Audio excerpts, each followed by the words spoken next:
And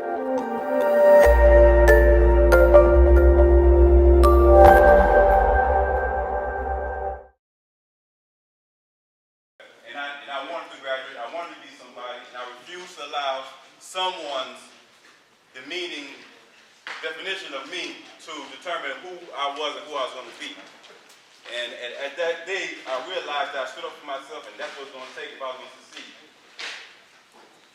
When I wrote this book, it's actually just released in July of this year, 2021. I was writing the follow-up book to Seven Queens, to Seven Kings. So as I'm writing this book, it came to my attention that the #1 growing population in the U.S. of committing suicide is young black boys. Did you guys know that? The #1 growing population of those committing suicide are young black boys. And I read the articles. I'm watching the news castings about it. What really struck me was that a friend of mine, I used to play football and ran track. A friend of mine that I used to play football with in high school back in Florida, his son committed suicide. Let me tell you a little bit about his son. His son was a high school standout. You know, one of the top receivers in the country. I think he was the top 10 if I'm not mistaken. He got a full scholarship to Georgia Tech.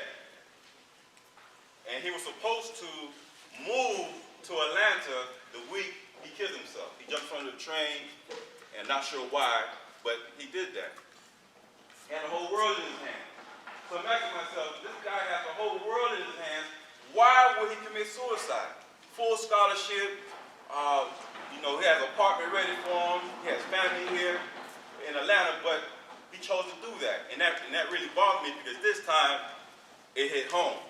So I stopped writing the 7 Types of Kings and began writing this one because I wanted to write something that I can instill some positive energy and some confidence and to teach our young black men and women as well how to think. Many of us don't know how to think, but don't even understand how important we are. And I know this is the case because the school system don't teach you about Marcus Garvey. They don't teach you about Marcus Garvey in schools. You know why they don't teach you about Marcus Garvey? Because they know that if you were to learn about someone like Marcus Garvey, that you begin to believe in yourself, that you will start to become entrepreneurs at a very early age.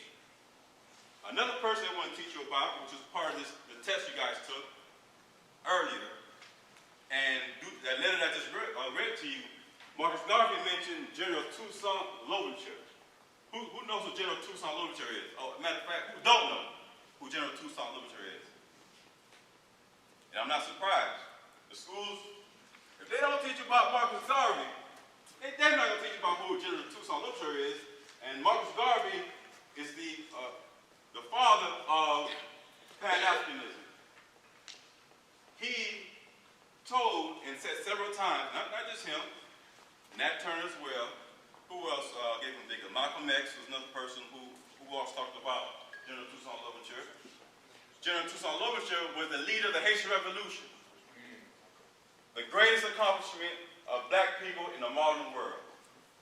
Now, some of you may have difference of opinion, and maybe there's another black achievement in the modern world that you guys would say was greater than the Haitian Revolution, but just out of curiosity, someone could share with me another great achievement of black people in the modern world. Anybody want to raise their hands, share, you know, go ahead. George Carter. George Carter, the first female pathologist. Well, African-American pathologist. That was a big one. Go ahead. Leonard P. Howard, he took several supporters in Jamaica, moved them to the hills of Jamaica, Pinnacle, and that's where they kind of really started and birthed the Rastafari movement. And you'll kind of get like an argument saying Marcus Garvey kind of encouraged a lot of the Rastafari movement as far as with the philosophy with Haile Selassie, but Leonard P. Howard was really, what you say, one of the founders of really the Rastafari movement, moving up into the mountains, being away from society and being 100% sustainable.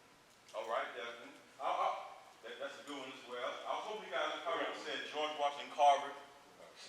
Go ahead. I was going to say Chairman Fred Hampton with the breakfast program in the 60s. In Chicago. Actually became a major thing that we can't cover over now. It's like standard in today's day, thanks to him and the Labor Coalition. Now that was awesome what he did. Actually, big ups to Brother Fred Hampton out of Chicago. He was the chairman of the Black Black Panther movement up in Chicago. Now, let me tell you guys something. Now, me being Haitian, obviously I'm going to have to bias and say General Toussaint Louverture is the greatest hero of all time, right? So I was saying that to myself for quite some time. But then, being an avid reader, I have about 1,500 books, literally, in my home. Marcus Garvey said in his book, page 3, Life and Lessons of Marcus Garvey, okay, you guys have a copy of it, go ahead and pick it up. He said the same thing. So I said, okay, now I'm on to something. It is just me. Marcus Garvey said that out of all heroes of men, Toussaint deserves the highest praise.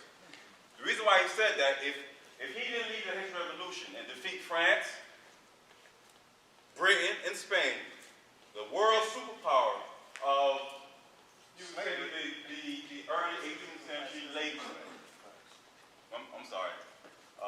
17th century, late 18th century, early 19th century.